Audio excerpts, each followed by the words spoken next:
Bien, vamos a hacer un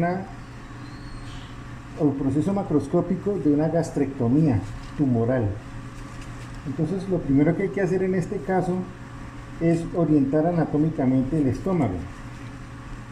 Aquí observamos la curvatura mayor, la curvatura menor.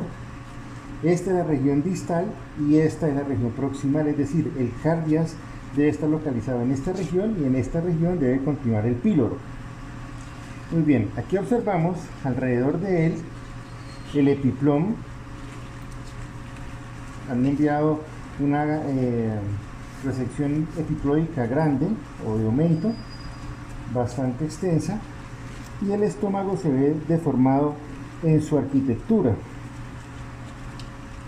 Para facilitar el proceso, entonces, vamos a aislar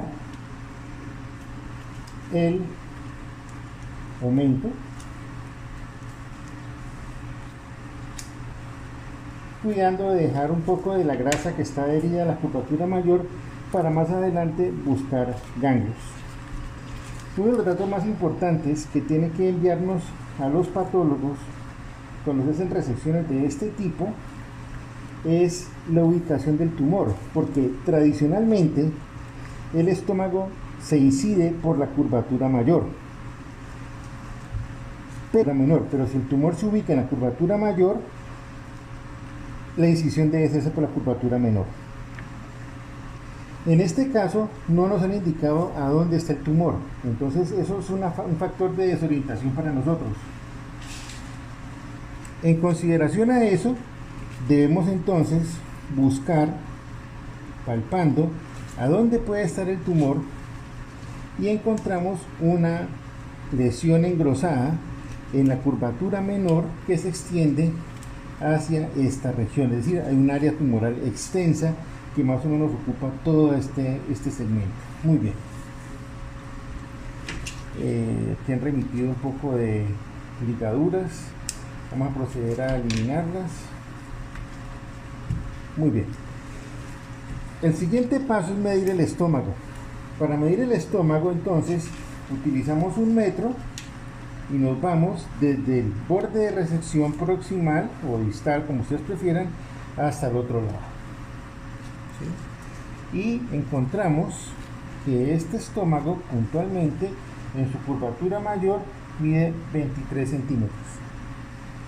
Y en la curvatura menor, mide 12 centímetros. Entonces tenemos un estómago que mide 23 curvatura mayor y 12 en la curvatura menor. Entonces, utilizando idealmente una tijera, ¿sí? Aquí observamos la región cardial, ¿sí? Todo esto es la curvatura mayor. Entonces, utilizando una tijera, con la ayuda inicial de un bisturí, hacemos una pequeña incisión para continuar con la tijera y nos vamos abriendo toda la curvatura mayor, siguiendo la línea anatómica.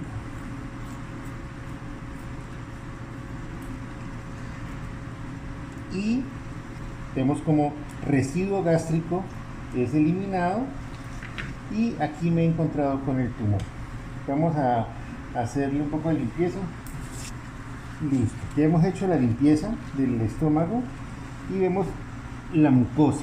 Como ustedes observaron, el contenido gástrico tiene residuos de hemorragia, es de aspecto hemorrágico. Si observamos con cuidado esta mucosa gástrica, vamos a ver que hay gran pérdida de los pliegues. Esto nos indica que hay atrofia de la mucosa, es decir, es una lesión probablemente de larga data. En algunas áreas hay preservación de los pliegues como en esta, pero en su mayor parte la mucosa está aplanada. Aquí vamos a observar otra serie de particularidades. Hay un engrosamiento de la pared gástrica y por la presencia de la lesión tumoral que está ubicada en esta zona, no pudimos seguir cortando con facilidad sobre la curvatura mayor. En ese caso, entonces, lo que uno hace es introducir una pinza a través del orificio gástrico, una gran estenosis gástrica como ustedes pueden observarlo ahí, y continuamos tratando de llevar la pinza hasta el área de corte. Obviamente aquí me voy a encontrar con una sutura mecánica que me va a impedir pasar la pinza, pero anatómicamente yo ya estoy muy ubicado. Entonces lo que hace uno es continuar la línea de corte de la pinza, ¿sí? Para pasar a través de la lesión tumoral.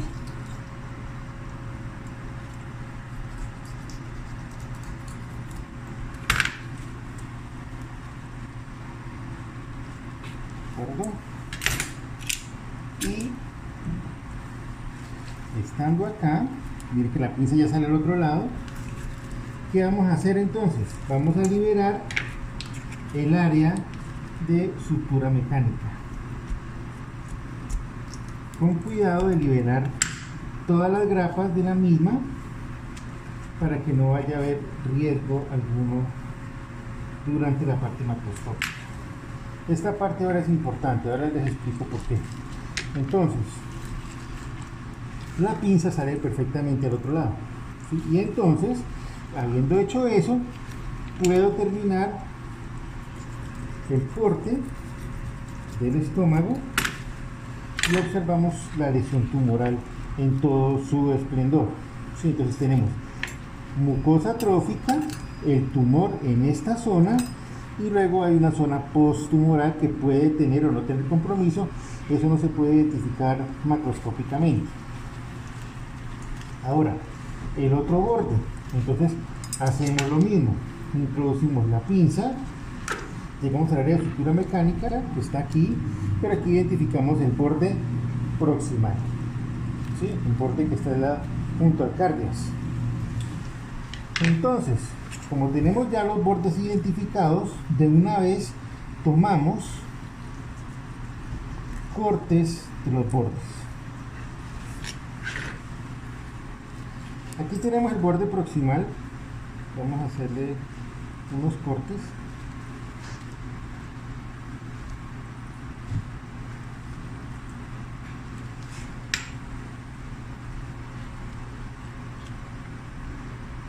Es muy importante que sobre esos cortes se coloque tinta para tener una perfecta orientación.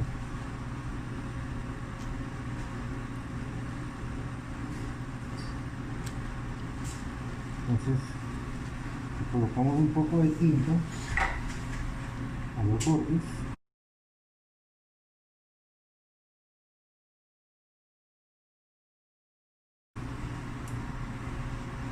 En este borde proximal nos hemos encontrado de manera incidental con un hallazgo. Esta lesión es una lesión grisácea irregular cuyo origen no sabemos cuál es. Entonces vamos a pensar que hay una posible lesión satélite al tumor, ¿sí? Entonces es muy importante que este borde quede bien denotado, ¿sí? Recuerden, esta lesión está muy lejos de la lesión principal del tumor, que está ubicada hacia la parte distal. Entonces esto nos puede dar un buen indicativo de lo que encontremos.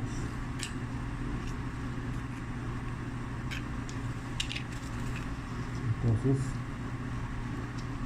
ponemos estos dos cortes y le vamos a llamar borde proximal. Estos son los que nos van a decir si el margen proximal está comprometido o está libre.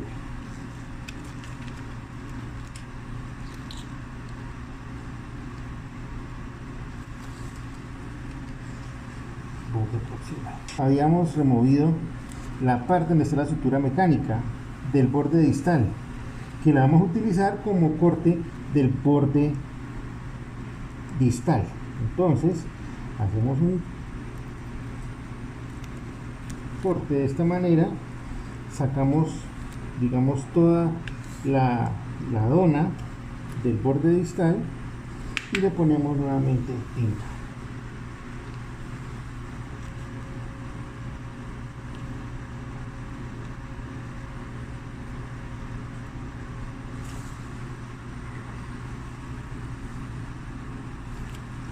Y le hacemos cortes a la misma, que vamos a llamarles borde distal.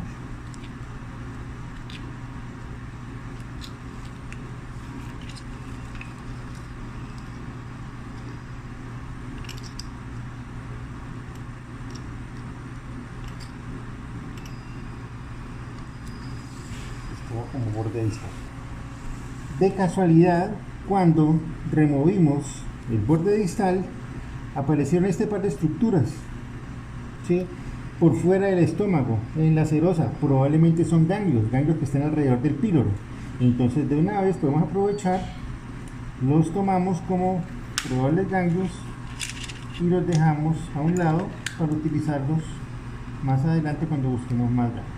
Bien, entonces vamos a retomar el estómago. Entonces aquí tenemos, repitamos, borde proximal,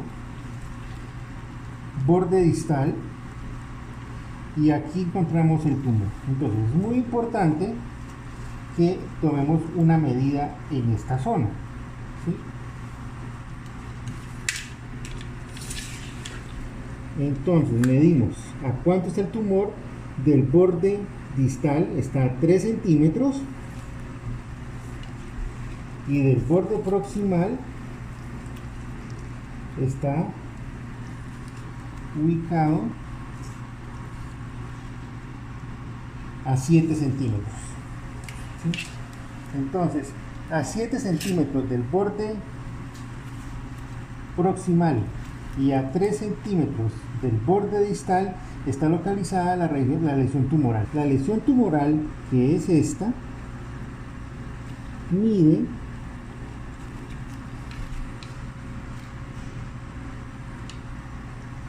4 por 3, parece estar en contacto con la muscularis, si se puede ver ahí, ¿cierto? Y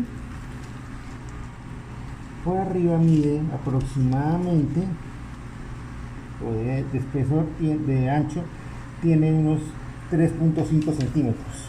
La superficie, como se puede ver acá, está ulcerada y hay franca evidencia de que este tumor ha estado sangrando, que este estómago ha estado sangrando. Este caso pertenece a un hombre en la 4ª década de la vida, una persona joven. Estadísticamente, por esas características, el tumor debería corresponder a un carcinoma de tipo difuso. No obstante, las cosas pueden cambiar cuando uno observe la histología. Vamos a hacer ahora entonces una serie de cortes del tumor.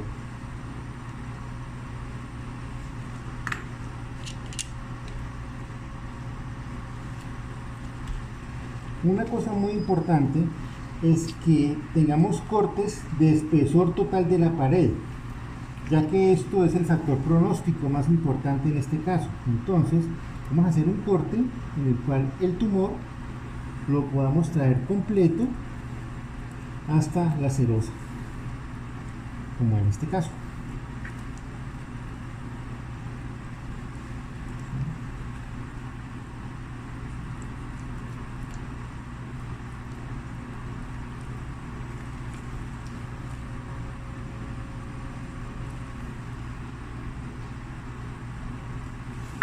Y sobre esta región profunda vamos a colocarle tinta para poder evaluar con mayor facilidad la profundidad de invasión a la hora que revisemos el espécimen en sus cortes histológicos.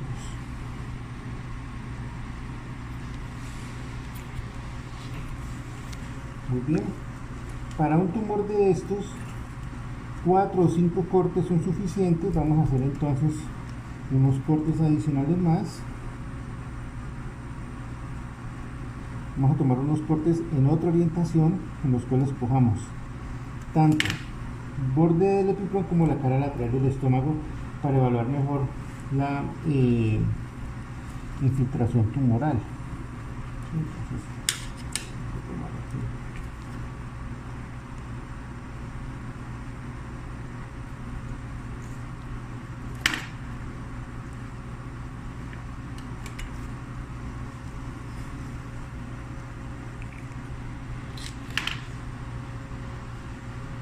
Le ponemos tinta sobre la cara lateral y la cara en contacto con la serosa.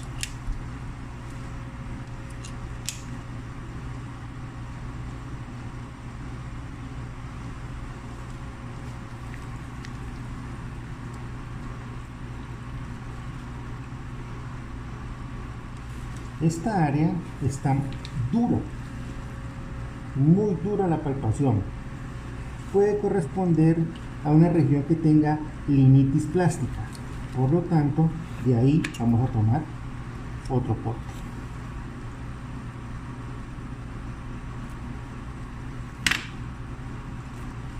En efecto, tenemos una pared muy gruesa con el aspecto típico que tiene una lesión tipo linitis plástica. Entonces, le colocamos un poco más de tinta.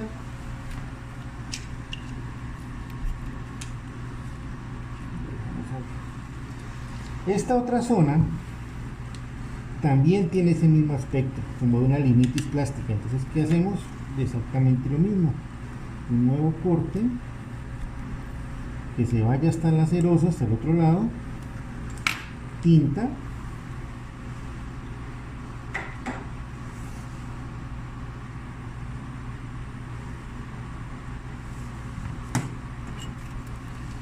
Y le procesamos un poco.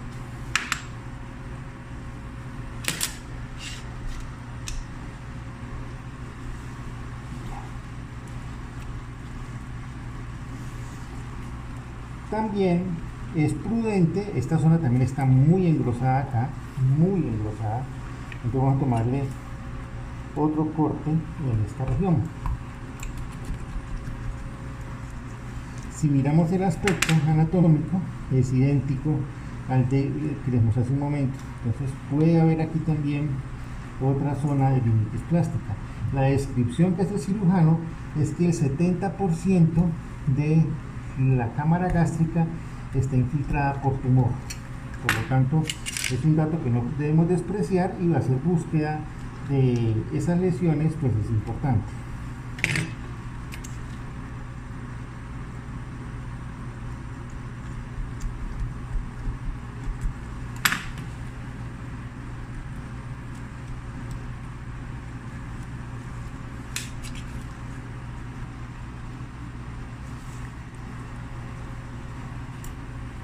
Aquí observamos que hay una infiltración profunda de la pared.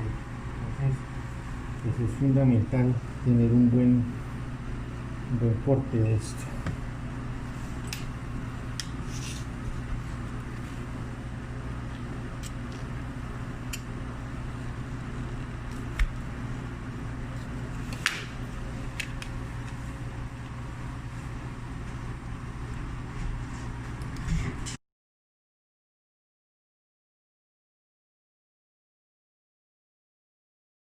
Con esto tenemos ya un buen muestreo de la parte tumoral. También en estómagos tumorales hay que hacer cortes de mucosa sana. Entonces elegimos un área que obviamente no hay muchas áreas sanas en este estómago, probablemente esta donde hay un poco más de pliegues. Para efectos comparativos tomamos un pequeño corte de esta área y busquemos otro donde hay zonas de atrofia mucosa engrosada como este. Entonces, con esto pues ya podemos tener una evaluación de esa área.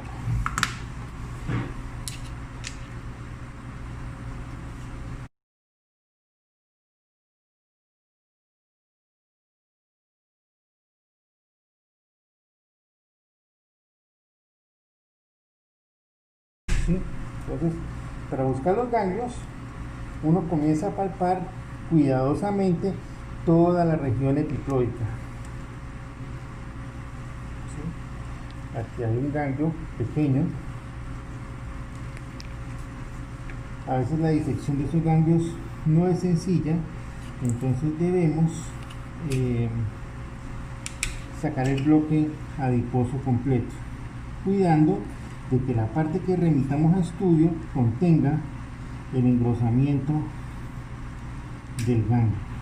Los ganglios son un factor pronóstico importante en este caso, por lo tanto vamos a incluirlos.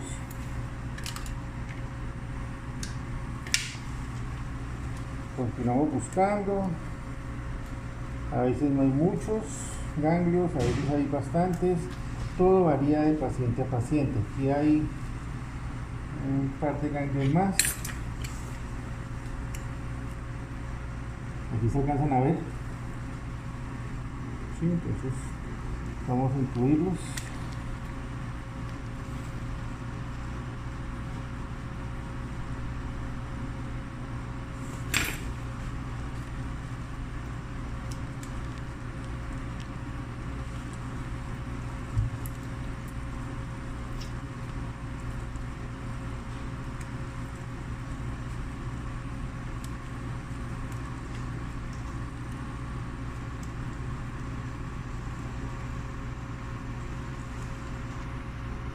Parece haber otro.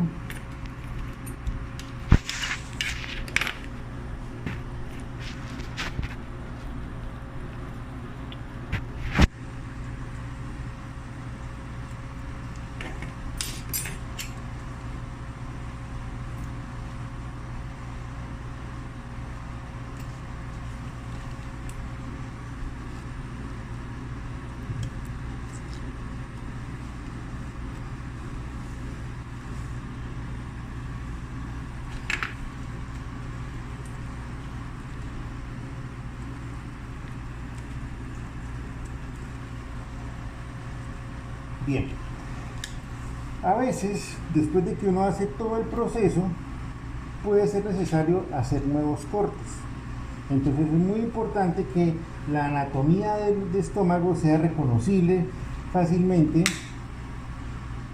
a la hora de tener que hacerlo después del proceso inicial. Entonces recapitulemos a ver si podemos hacerlo. Aquí tenemos la región proximal, aquí está la región distal. Esta es la entrada al cardias, como habíamos dicho antes. Esta es la región pilórica. Esta. Y aquí está lo que queda del tumor. Uno deja un poco de tumor porque si hay necesidad de tomar nuevos cortes, aquí hay una buena parte de la masa. Esta parte está bastante buena para evaluarla. Me parece prudente que tomemos un corte adicional de tumor. Bien. ¿Sí? Tenemos, y aquí observamos cerca al canal pilórico que viene aquí. Este es el canal pilórico, el esfínter pilórico está exactamente aquí donde lo estoy tocando. Este es el esfínter pilórico. Observamos ganglios en esta región que no son oportunos para evaluarlos, teniendo en cuenta lo que necesitamos. Entonces extraigamos ese ganglio y extraigamos este otro ganglio, lo cual nos va a ser de gran ayuda cuando evaluemos microscópicamente al paciente. En complemento al video ya visto acerca de la disección del estómago, es importante revisar una serie de características anatómicas y de referencias macromicroscópicas que son de importancia al momento de hacer el informe de patología. En este caso, por ejemplo, miramos el estómago en su configuración anatómica normal y obviamente tenemos pues las regiones que ya conocemos, ¿sí?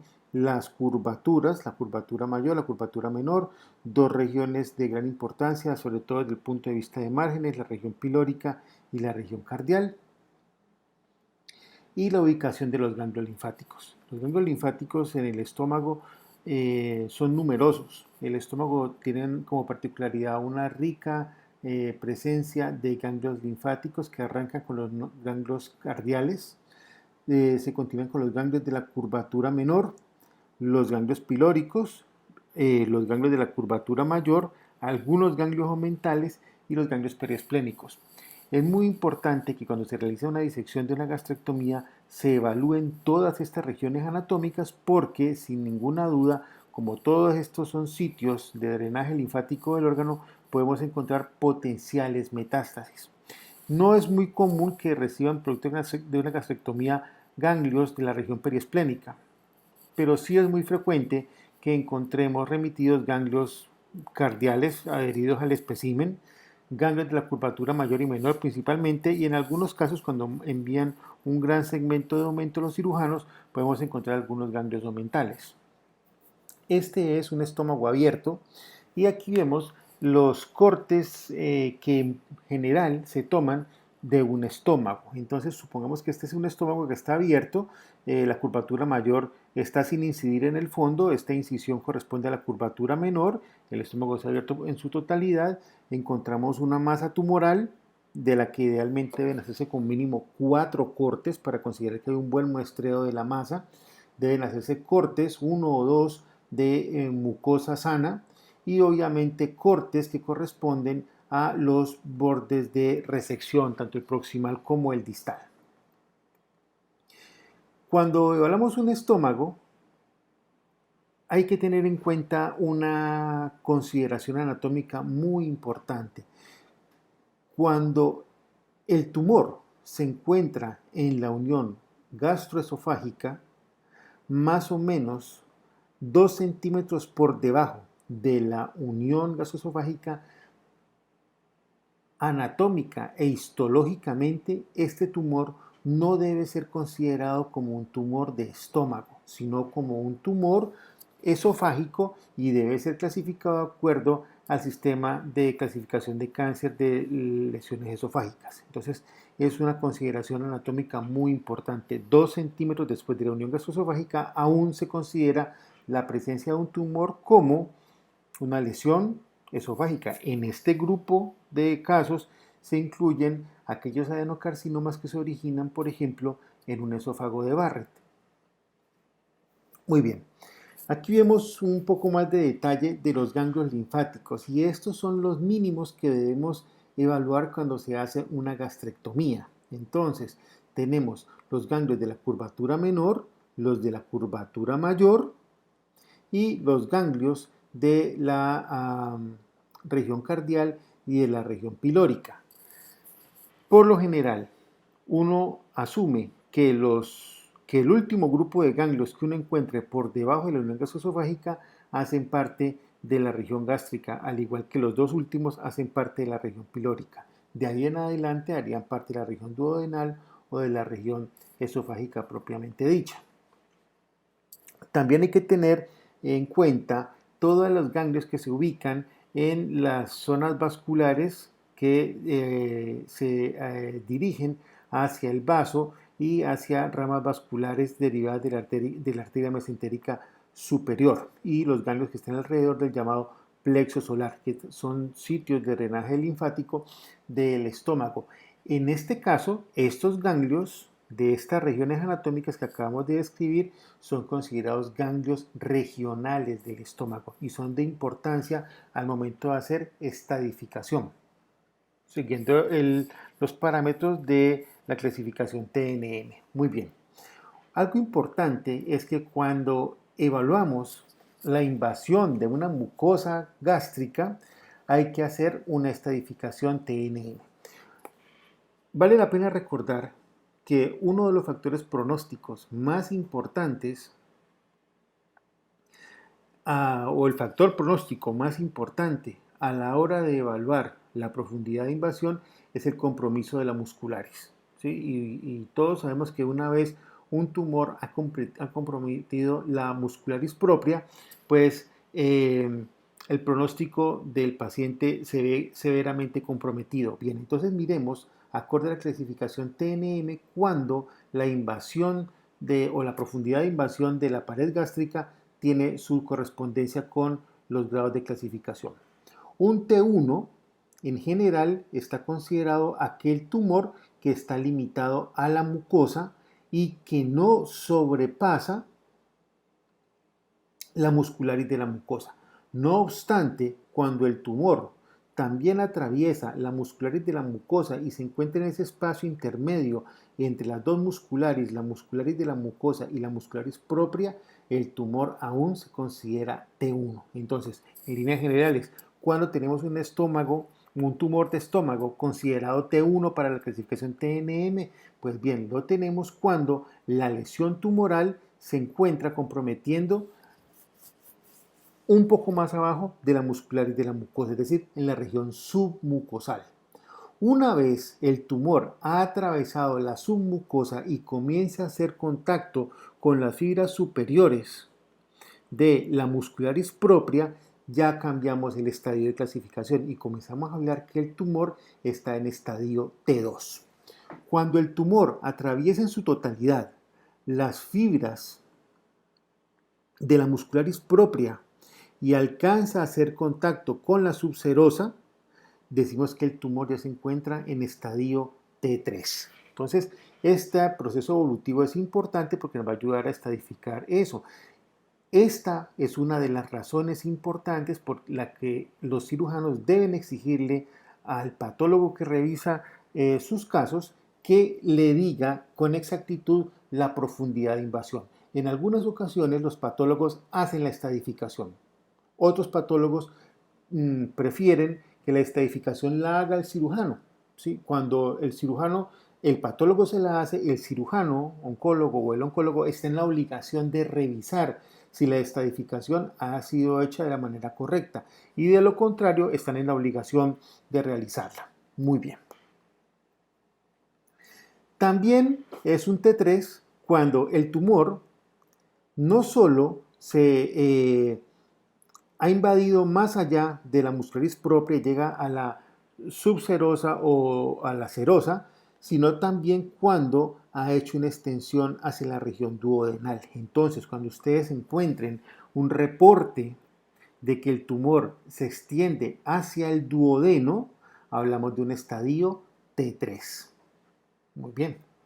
Y igual pasa cuando el tumor ha hecho una extensión a través de la muscularis propia, atraviesa la serosa, la subserosa y comienza a introducirse hacia áreas del aumento menor. Entonces, un tumor que se reporta como que atraviesa la serosa y comienza a hacer contacto con el aumento menor es un tumor clasificado como T3. Cuando tenemos un tumor en estadio T4, bien, T4 vamos a tenerlo siempre que el tumor supere la serosa, ¿sí? No hay que confundirse en este aspecto. En este punto hablamos de un compromiso del aumento menor sin atravesar la serosa. Cuando la lesión definitivamente rompe la serosa y comienza a invadir estructuras adyacentes, hablamos ya de un tumor en estadio T4. Y existen estadios T4A y T4B. El T4B es cuando comienza a haber compromiso de estructuras adyacentes, por ejemplo, el páncreas. A veces el tumor puede comprometer partes del hígado, entonces músculo de la pared abdominal. Entonces, en esos casos estamos hablando de un tumor T4B. Muy bien. Vamos a revisar los criterios del Colegio Americano de Patología que deben ser reportados como mínimo en una gastrectomía tumoral. Entonces, es muy importante que les describan qué procedimiento deriva el espécimen, ya sea endoscópico, una gastrectomía parcial proximal o distal, una gastrectomía parcial de otro tipo, una gastrectomía total u otro tipo de procedimiento. O algunas veces falta de datos por parte del cirujano no permiten especificar y las características anatómicas no permiten clasificarlo, entonces los patólogos están obligados a decir que el procedimiento no está especificado. Muy bien. Es muy importante también que especifiquen el sitio del tumor, ¿sí? Aunque no es una camisa de fuerza ponerlo y no es estrictamente necesario desde el punto de vista de orden anatómico y seriedad del informe, sí es bueno ponerlo. Entonces,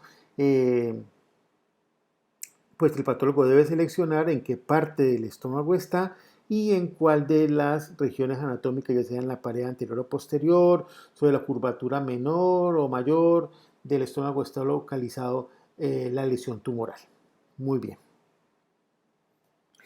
Lo siguiente es hablar del tamaño tumoral. Y cuando hablamos del tamaño tumoral, es importante decir la dimensión más grande y las dimensiones adicionales. Otros patólogos optan por decir el tumor mide tanto por tanto por tanto, alto por largo por ancho. Cualquiera de las dos maneras está bien. Lo importante es que en el informe existan las tres dimensiones del tumor para que así el cirujano pueda tener una idea del tamaño de la masa que acaba de resecar. Bien, el punto siguiente es hablar del tipo histológico. Y cuando hablamos del tipo histológico están todas las variedades de cáncer de estómago que se han determinado acorde a la clasificación tumoral de la Organización Mundial de la Salud.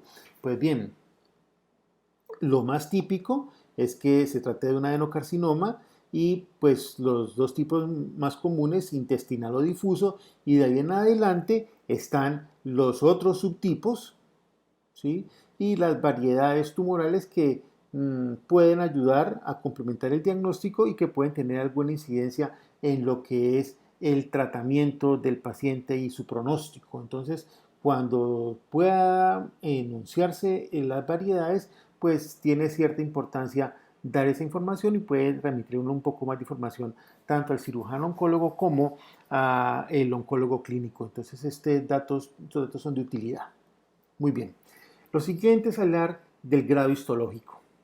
Y el grado histológico puede hablarse de él de diferentes maneras, ¿sí? Al estilo antiguo, bien diferenciado, moderadamente diferenciado, pobremente diferenciado o indiferenciado, ¿cierto? O puede hablarse de la terminología de grados, bajo grado, alto grado, o puede hablarse, acorde a la clasificación más moderna, la clasificación de la G. G1, que equivale a bien diferenciado, G2, que equivale a moderadamente diferenciado, G3, que equivale a pobremente diferenciado o indiferenciado. Y a veces se pueden dar otros grados histológicos, por ejemplo, anaplasia, entonces pues se puede marcar aquí otro anaplasia. En ocasiones el grado no puede ser evaluado, ¿sí? O no es aplicable, entonces no es de extrañar que en algunas ocasiones los patólogos tengan que recurrir a estas categorías diagnósticas respecto al grado histológico. Recuerden que el grado histológico se correlaciona con el pronóstico del paciente y es muy importante tenerlo en cuenta a la hora de asumir el manejo. Muy bien, la extensión tumoral. Entonces, la extensión tumoral tiene varias particularidades. No hay evidencia de un tumor primario, ¿sí? O puede tratarse de que haya un carcinoma in situ que no invade la lámina propia y se trate básicamente de un tumor intraepitelial con displasia de alto grado, o que el tumor invada la lámina propia, o no confundan lámina propia con muscularis propia, son cosas distintas, ¿sí? O que el tumor invada la muscularis de la mucosa. Recuerden que cuando el tumor invade la muscularis de la mucosa tiene un valor en la T diferente que cuando invade la muscularis propia, o puede ser que el tumor traspase el tejido conectivo por debajo de la serosa sin invadir el peritoneo visceral, o invada la serosa directamente o invada estructuras adyacentes. Recuerden que cuando invade órganos, estructuras adyacentes es T4B, cuando invade el peritoneo visceral y sobrepasa la serosa es T4A. Entonces la extensión tumoral es otro dato de importancia para los cirujanos. Los márgenes, por supuesto. Entonces uno puede optar por decir todos los márgenes libres, ¿cierto? Es bueno, no es necesario incluirlo, pero es bueno que a veces digan qué márgenes fueron examinados, ¿sí? Entonces uno puede decir, se examinó el margen distal, proximal, distal, el margen radial o de aumento, el margen mucosal, etcétera, ¿sí? O simplemente todos los márgenes libres. Es bueno decir la distancia del carcinoma invasor desde el margen más cercano, ya sea en milímetros o en centímetros, y es muy importante que si existe alguna duda, a veces existen errores de transcripción al colocar esto o es confusa la terminología, entonces si existe alguna duda por parte del cirujano respecto a qué distancia es, si está expresada en milímetros o en centímetros en el informe, vale la pena que le pregunten al patólogo acerca de eso y le soliciten hacer claridad al respecto. Y obviamente especificar a qué margen está más cercano. Los márgenes típicamente reportados son el proximal y el distal, ¿sí? Aunque en otras ocasiones, y cada vez toma más fuerza, también reportar el margen omental o radial. Sin embargo, no es muy típico este tipo de reporte, casi siempre los márgenes reportados son estos dos, marginal y proximal. Sin embargo, el margen omental cada vez, como les decía, se reporta más. Si existen otros márgenes que reportar, deben ser reportados, por supuesto. En algunos casos, por ejemplo, en estudios endoscópicos se pueden reportar márgenes de la mucosa o márgenes profundos. Recuerden que para exigirle a un patólogo que haya reporte de margen de mucosa o margen profundo, hay que asegurarse que la biopsia haya sido tomada entera, no fragmentada. Es muy común que se fragmenten las biopsias, la lesión al tomarla endoscópicamente, y eso impide la evaluación. Por lo tanto, no es raro encontrarse un informe de patología que recomiende tomar biopsia del lecho residual de la lesión para así intentar hacer una evaluación a posteriori de la profundidad de invasión. Esto último que digo ocurre básicamente o solamente en estudios de tipo endoscópico. Muy bien. El otro dato que los cirujanos y los oncólogos clínicos deben encontrar útil es invasión linfovascular. Entonces el patólogo reportará si está presente o no identificada o no puede ser determinada. Recuerden que a veces es muy complejo identificarla, no deben exigir que lo encuentren cuando no se encuentra, cuando no se identifica, entonces a veces hay que aceptar que las cosas son así. La invasión perineural, estos dos son factores pronósticos, tanto la linfovascular como la perineural, y si hay los ganglios linfáticos, en general debe reportarse cuántos ganglios linfáticos se observan en total y cuántos se observan con compromiso. En algunos casos es posible determinar si los ganglios están comprometidos en la curvatura mayor o menor o en otras regiones anatómicas. Si es posible, pues debe reportarse de esa manera, aunque en realidad la utilidad de decir que un ganglio comprometido esté en la curvatura mayor o menor es relativamente escasa la utilidad de esto.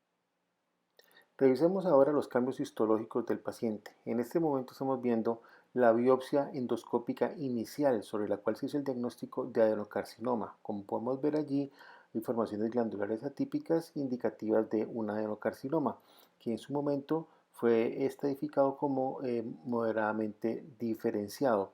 Era un tumor multifocal extenso que tenía varios focos tumorales en los fragmentos que fueron representados por el endoscopista. A esta muestra se realizó obviamente análisis inmunohistoquímico con marcadores de rutina. Aquí vemos más glándulas tumorales, obviamente hay un adenocarcinoma infiltrante con un componente inflamatorio notable también y la lesión tenía cierto grado de infiltración extensa, lo cual sugería que en la gastrectomía íbamos a encontrar un tumor bastante grande. En estos momentos entonces seguimos observando más glándulas tumorales. Esta es la inmunohistoquímica, el marcador CDX2 es positivo, lo cual es muy distinto de un carcinoma. El P53 fue negativo porque hay ausencia de células mioepiteliales, un hallazgo normal en un adenocarcinoma, mientras que los marcadores CK7 y CK20, que vamos a verlo a continuación, tienen una varianza en la marcación. El CK7 es positivo, el CK20 es negativo, eso es normal y compatible con el adenocarcinoma. Aquí estamos observando cortes de la gastrectomía, en el cual observamos inicialmente compromiso de la mucosa. Vemos cómo la lesión se extiende desde la submucosa hasta hacer contacto con fibras de la muscularis propria, como observamos allí, lo cual ya nos habla de un condicionamiento del pronóstico en el caso del paciente. Esa línea negra que ustedes ven es la tinta con la que uno impregna generalmente los bordes, y aquí vemos más abajo de la tinta, en el tejido adiposo, en la grasa pericólica, focos de tumor, como ustedes ven ahí, lo que nos indica que es un tumor que atravesó toda la pared hasta alcanzar a extenderse a la grasa pericólica. Vemos vasos sanguíneos En este, por ejemplo, el del lado izquierdo, con un foco tumoral adentro, este es otro gran vaso sanguíneo con focos tumorales, incluso glándulas adentro del vaso, lo que nos habla de una invasión angiolinfática, un compromiso vascular. Este es otro vaso con compromiso vascular importante.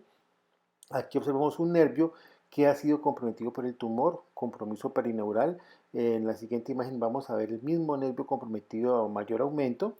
Esto nos habla de la agresividad de la lesión. Y aquí estamos observando básicamente ganglios linfáticos de la gastrectomía, tanto la curvatura mayor y menor, comprometidos por el tumor, como podemos verlos en ese momento. Por lo tanto, hay invasión linfática en este tumor extensa.